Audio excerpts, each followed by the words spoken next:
So yes, thank you, Mona, for the introduction. As you just mentioned, we're presenting here a case study which looks at the non-translation of political concepts in online activist discourse. And it makes use of one of the thematic corpora developed by the Genealogies of Knowledge project team. So we're going to start by placing our research in the context of this broader project as a way of explaining how we came to the topic, and then we'll delve into the analysis. And hopefully you'll get a sense of how these two areas of research, conceptual analysis and corpus linguistics, can be fruitfully combined. So Genealogies of Knowledge was a 4-year AHRC-funded research project based at the University of Manchester in the UK, which ran until April 2020, earlier this year. Its aim was to develop a corpus-based methodology for exploring the role of translation and other mediation processes in the evolution and contestation of key concepts relating to politics and science over time and across cultures. To this end, we constructed 5 thematic corpora in 4 languages: Classical Greek, Latin, Medieval Arabic, and Modern English. And the project team has subsequently produced a whole series of case studies exploring different research questions within this broad remit. Most of these focus on just one of the 5 corpora, but patterns and contrasts can also be examined across 2 or more of these resources. So the specific corpus on which our present study is based is the so-called Internet Corpus, a subset of the larger English genealogies corpus. So this is a thematic corpus specially designed for the investigation of 2 constellations of key political and scientific concepts that are the focus of significant contestation in the internet age. These include concepts associated with the body politic on the one hand, such as democracy, citizenship, the state, and on the other, concepts associated with expert scientific discourse, from expertise to evidence, proof, and fact, among many others. And this corpus currently contains over 3,500 individual texts and totals 5.6 million tokens. A few things to note about its contents are, first and foremost, that it's derived from a diverse range of 36 different internet outlets or publications, from the blogs of climate change skeptics to online activist magazines, aiming to build international solidarity and cooperation between social movements. It's also important to note that we've attempted to include a balance of material extracted from both right and left-wing outlets. It's not only activists on the radical left who believe another world is possible. Indeed, many on the right too are actively involved in challenging the conceptual foundations of modern politics and science. An important difference between this internet corpus and the other resources created by our team, the Genealogies of Knowledge project, has to do with translation. So only a very small percentage of the 3,500 articles are overt, direct translations of a text first written in another language. This does not mean, however, that it's not of interest to us as researchers whose primary focus is on translation and multilingual communication. Indeed, given the culture of loose attribution that exists online, we might well surmise that further text contained in the internet corpus may well be covert translations, or at least texts which draw heavily on material originally written in other languages. And certainly we've found ample evidence throughout this corpus of the negotiation of linguistic and cultural barriers and of intense language contact and interculturality. So the fact that the language of communication in the corpus is English, while coverage is often global, means that, for instance, we frequently encounter in the corpus loanwords describing particular ideas or situations, especially related to localized activist endeavors, without a direct equivalent in the English context. The word caracoles is a good example. This is used in Mexican Spanish to describe the system of interconnected village communities under the control of the Zapatistas. And this culture-specific item has then been imported into English without any modification in spelling. And as you can see on the slide, similar examples in the corpus can be found relating to the Kurdish context. And in both cases, we often find glosses for some terms, while others are left completely untranslated, such as municipios on the slide. Now, if we look through a word frequency list generated for the internet corpus, we can identify a wide range of examples. In this table, we have listed some politically themed loanwords that are fairly common in the corpus. You can see that for some words, the heritage is clear, while in other cases, there is room for discussion. The word caucus, for instance, may be taken from Algonquian, but a competing explanation draws on modern Greek. Loanwords from French, Latin, and Greek are, of course, a very common feature of the English language. More generally, and as Culpeper and Clapham have convincingly shown in their corpus analysis of words recorded in the Oxford English Dictionary. It, of course, as Stubbs has pointed out, while etymology gives some pointers as to the ultimate origins of a term, there can be no definitive lists of the words which are in English, as words are coming and going all the time. And an interesting point to make here is that while some of the words included in our list might be considered quite new additions to the language, others have been in the language for so long that we don't really register their foreign origins anymore. And this is certainly the case with democracy and aristocracy. Indeed, these loanwords are so prominent that component elements such as crassy have now become productive in their own right. And examples of creative coinages combining this loan subword with further items in the corpus include bankocracy and corporatocracy. So, while words in any language are coming and going all the time, this is always an organic procedure.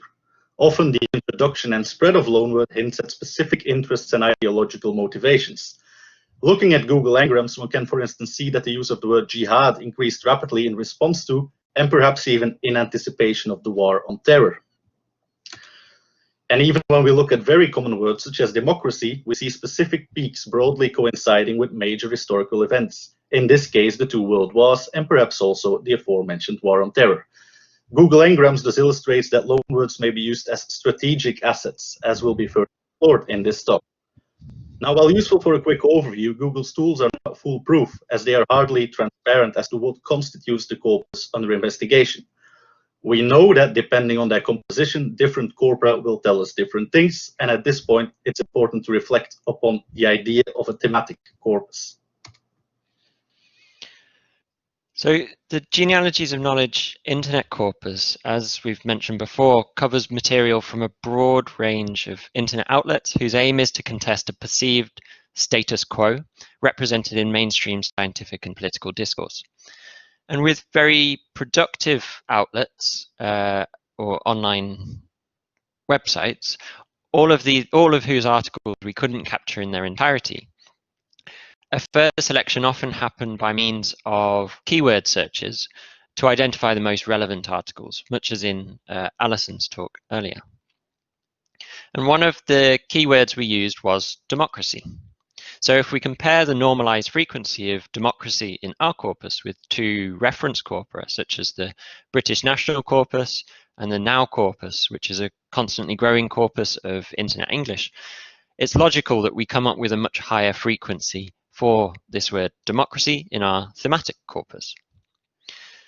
However, words such as propaganda, demos, and polis were never selected for in our keyword searches, but these also appear much more frequently in the internet corpus, indicating that a focus on a particular discursive element will in all likelihood result in a corpus primed to study a larger conceptual constellation.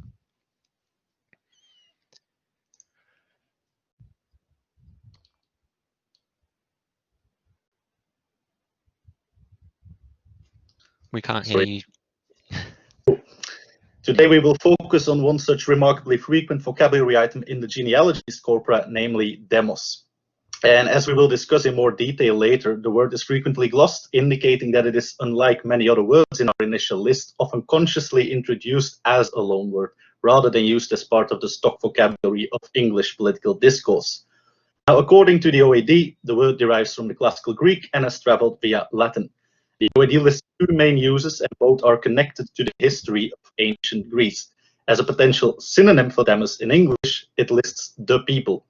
So if a well-understood English term is available, What motivates the authors in our corpus to use an alternative, namely demos, instead of simply the people? So 3 questions present themselves to us. Who uses this loanword demos? How do they use it? And why do they use it? So let's start with that first question. Who uses this word, this loanword demos? And to answer the question, I think it's useful to bring in one of the visualization tools that our colleagues and partners in the Genealogies of Knowledge project have built. So this tool is called Metafacet, and it essentially visualizes frequency data extracted from a concordance and allows us to filter and reorganize this information with reference to its associated metadata. For example, having first generated a concordance of our chosen keyword, in this case demos, we can choose to have the tool display a number of concordance lines associated with each of the websites or outlets included in this corpus. So here we can see that 11 of the instances of demos in the corpus as a whole can be found in text published in Raw Magazine, an online magazine of the radical imagination. And we also find that Open Democracy is responsible for 8 of the search hits. Open Democracy is an independent global media organization which seeks to educate citizens to challenge power and encourage democratic debate across the world. So our initial reaction to the observed data distribution was to ask whether it might provide evidence of something of a left-right split. And certainly many of the outlets represented here do position themselves on the left-hand side of the political spectrum. There is Raw Magazine, Open Democracy, New Left Project, Left Foot Forward, and UK in the Media, to name some of the more prominent only. But this distinction is not fully satisfactory, given that there are quite a few exceptions. CapEx is an online capitalist magazine, clearly aligned with the center-right more than the radical left. Newsmax and the New American similarly define themselves in terms of conservative politics, for instance, as news sources for freedom-loving Americans. And as you can derive from that phrase, another possible distinction relevant to who uses demos involves a split between internationalist outlets and outlets more focused on a particular national context. Yet here too, the pattern is not without its many exceptions. Finally then, the strongest explanation that we have been able to identify has to do with the author's professional background. More than 70% of the occurrences of demos in our corpus can be attributed to authors with a scholarly academic background. A comparative analysis of who uses demos in the British National Corpus corroborates this finding. Here too, demos tends to be used by in text written by domain experts such as academic historians and political theorists. Those 3 characteristics then, in combination, significantly increase the likelihood of encountering the demos in our corpus texts. As said before, in most instances, an English gloss for demos is provided. These translations are either directly in parentheses following the loanword or through more indirect forms of paraphrase. And of note here is the fact that when the English meaning of demos is glossed, it is glossed slightly differently by different authors in different contexts. Demos is most often as the people or people, and less so as a singular people, the popular sovereign, the ordinary people, common people, a people as a political unit, or everybody. And further insight into how the authors understand this term can be gained by exploring those political actors from which the demos is distinguished, such as the ethnos, the privatized public, politicians, the state, and so on. We can derive that in some contexts the demos is taken to designate the entire population of a particular state, while in others it is taken to refer to a sociologically more delimited fragment of this total, the common people or the ordinary people, as opposed to the politicians, the aristocracy, or the elites. Moreover, when the demos is glossed by interpretations such as the popular sovereign, we appear to be dealing with an abstract political structure or theoretical ideal rather than a specific group of living people. Thus, the loanword demos can encompass a wide range of meanings, but what exactly motivates its use? Now, drawing on previous scholarship examining loanwords, we might consider first and foremost that the use term is historically motivated. As Stubbs has written, the use of a loanword may be motivated by the desire to refer to a concept which was especially significant during a particular historical period. And Stubbs himself gives the example of the Luftwaffe, which in English refers not just to the German Air Force in general, but mostly specifically to the German Air Force during World War II.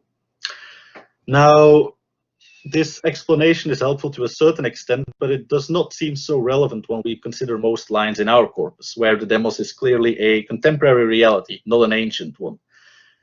Nevertheless, uses relating to the present often do involve a reference to the classical Greek context and, importantly, to the supposed linguistic clarity of the demos' historical roots.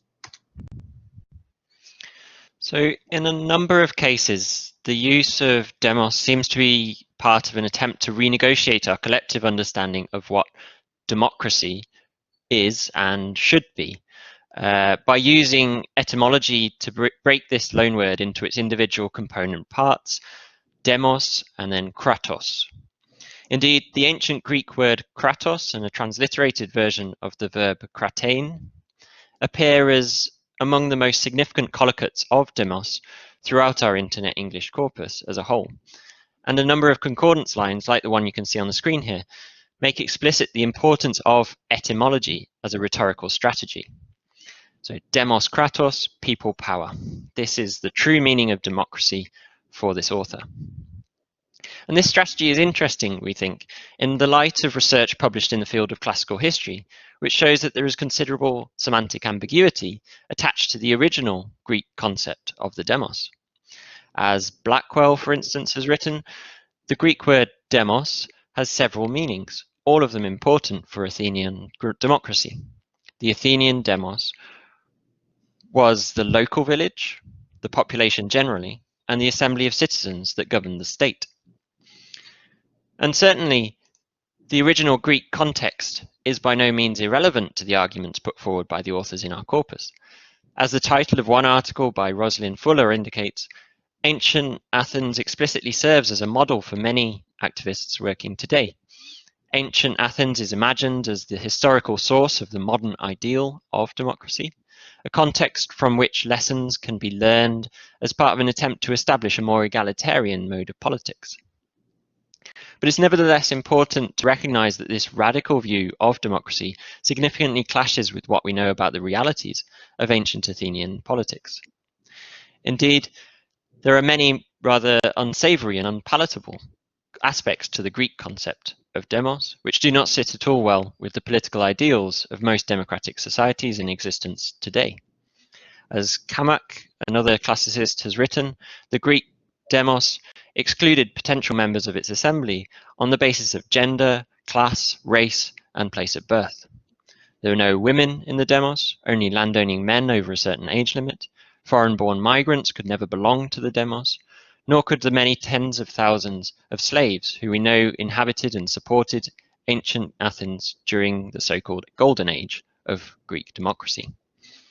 In other words, participants in the ancient Athenian political sphere constituted in many ways an elite body of people, and this obviously contradicts the opposition between the demos and the elites, which we found alluded to earlier in our Internet English corpus. Now, importantly, I'm not suggesting here that the authors in our corpus are blissfully unaware of these contradictions, and indeed I think they may well be. Instead, I would suggest that they're deliberately choosing to accentuate particular features of a polyvalent conceptual item, whilst downplaying others.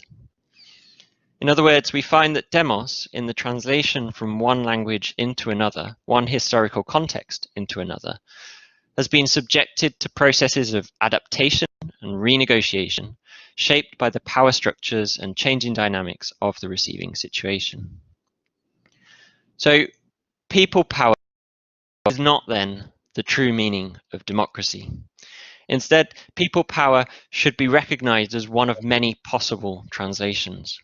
At other moments and in other contexts, democracy has been interpreted as self-rule, mob rule, assembly politics, and even the dictatorship of the proletariat. And in this sense, like claiming transparency for translation, we would argue that appealing to etymology obscures just as much as it reveals. By using the Greek loanword demos, it seems the author activists in the corpus are deliberately highlighting the distant origins of the more well-established concept of democracy, and thus attempting to open up an interpretive space for new reinterrogations and thus retranslations of this central political concept. Yet what is exactly the problem with today's concept of democracy as commonly understood? The conventional English language understanding of democracy is one of popular representation, typically connected to voting procedures. And many authors in the corpus see the system as flawed and argue for more direct means of popular expression, often not involving the capitalist system of exchange or current statist structures of governance. And to propose alternatives, the past often serves as an attractive resource, as can be seen in the quote on the slide. So this quote connects various instances of revolutionary struggle through an imagined common spirit. And in this transhistorical political narrative, the demos frames the agentive capacity of an otherwise subjugated people. In sum, highlighting demos as a component of democracy serves to give center stage to the masses in the global political arena, or in other words, lay claim to a historical mandate for self-governance. This at least is the case in the set of resources which we have considered, but of course other functions may well be found when engaging with different textual material. The analysis we have just presented focused on a very specific discursive domain, but it could of course be easily expanded to other textual and cultural environments. Using the resources built by genealogies, a logical step would be to include and compare the observed patterns found in ancient Greek sources as well as their various English translations.